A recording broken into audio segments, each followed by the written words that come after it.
विमानन कंपनियों के 24 उड़ानों को बम से उड़ाने की धमकी दी गई। दिल्ली के रोहिणी में विस्फोट हुआ, ये बड़ी जानकारी सामने आ रही है। हाल ही के दिनों में भारतीय एयरलाइनों को बम से उड़ाने की धमकी मिली। दिल्ली के सीआरपीएफ स्कूल के पास हुए धमाके और रेलवे में हुए कई विफल हमलों का सिलसिला आपने देखा होगा।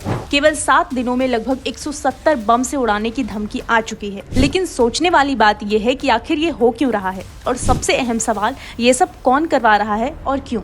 एक्स यानी ट्विटर पर बम धमाकों की फर्जी खबरें फैलाई जा रही है, और ये कोई छोटी मोटी बात नहीं है। खास बात यह है कि इनमें से ज्यादातर धमकियां एक ट्विटर अकाउंट से आई है, जिसका नाम एक अमेरिकी शूटर के नाम पर रखा गया है, और इससे बड़ी चतुराई से बीपीएन का इस्तेमाल करके किया गया है। दरअसल बीपीएन आपके इंटरनेट नेटवर्क को छुपा के किसी और देश के नेटवर्क से जोड़ देता है। और यही नहीं, आपको बता दें कि 24 बार ट्रेन डिरेलमेंट की कोशिश की जा चुकी है, जिसमें से कई बार सड़कों पर सीमेंट बैग और साइकिल रखकर ट्रेनों को पटरी से उतारने की कोशिश की गई। तो क्या आपको दाल में कुछ काला नहीं लगता? क्या ये सोची समझी साजिश है? सुरक्षा एजेंसियों का ध्यान भटकाना, आम आदमी के जहन में डर और अर्थव्यवस्था को ठेस पहुंचाना। अगर हम इन धमकियों की जांच करें तो इसमें खालिस्तानी तत्वों का नाम बार बार सामने आ रहा है। Do not fly air India, जान खतरा हो सकता है कि एयर इंडिया दुनिया दे विच चलन नहीं दित्ती जाएगी ते आजादी दी जंग, पंजाब नूं आजाद कराउण दी जंग खालिस्तान रेफरेंडम दे राहीं चल चुकी है। भारत का मोस्ट वांटेड पन्नू इस मामले में सबसे आगे है। वो अमेरिका की धरती पर रह के खुलेआम भारत की एयरलाइंस को उड़ाने की धमकी देता है।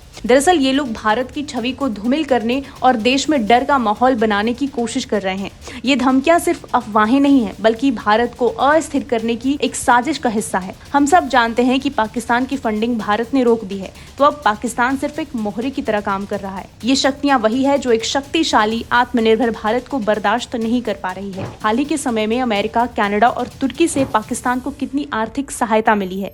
पिछले 2 सालों में अमेरिका लगभग 13,000 करोड़, कनाडा लगभग 4,000 करोड़ और तुर्की लगभग 2,000 करोड़। क्या ये सारा पैसा भारत के खिलाफ अशांति फैलाने के लिए तो इस्तेमाल नहीं हो रहा? क्योंकि पाकिस्तान की आर्थिक हालत तो पहले से ही बेकार है। इन घटनाओं का एक सीधा मकसद है डर और आतंक फैलाना, चाहे वो ट्रेन डिरेलमेंट की कोशिश हो या एयरलाइनों को बम धमकी। इसका लक्ष्य है भारत की अर्थव्यवस्था और दैनिक जीवन को बाधित करना।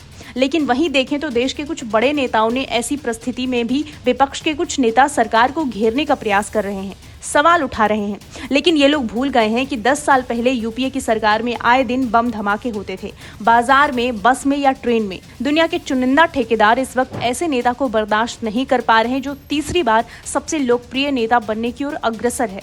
प्रधानमंत्री नरेंद्र मोदी की तीसरी बार संभावित जीत से कुछ विदेशी ताकतों को परेशानी हो रही है। ये ताकतें जानती है कि अगर भारत की जनता ने मोदी को फिर से चुना है, और अब भारत न केवल आर्थिक रूप से और मजबूत होगा, बल्कि एक ग्लोबल सुपर पावर बनने की दिशा में और तेजी से बढ़ेगा।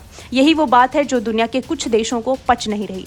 लेकिन सवाल ये उठता है कि क्या हम ऐसी धमकियों से डरकर अपने लक्ष्य से भटक जाएंगे? ये आप हमें कमेंट्स में बताइए।